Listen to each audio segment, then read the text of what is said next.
মণিপুর রাজের ভক্তিতে তুষ্ট হয়ে শিব বর দিয়েছিলেন যে তাঁর বংশে কেবল পুত্রই জন্মাবে।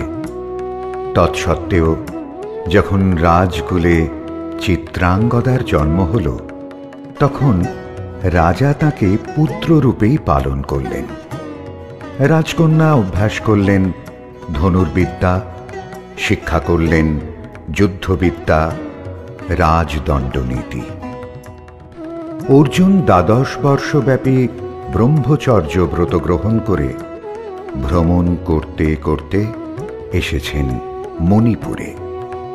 তখন এই নাটকের আখ্যান আরম্ভ।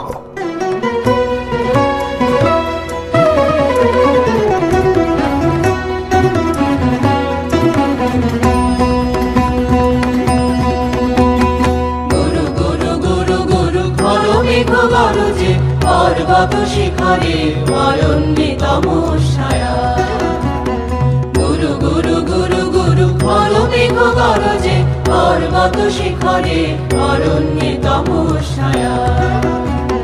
মুখর নির্ঝর কল কল্লোলে ব্যাঘের চরণ ধ্বনি শুনিতে না পায় তিরুহরিণ দম্পতি চিত্র ব্যাঘ্র পদনখ চিহ্ন রেখা শ্রেণী।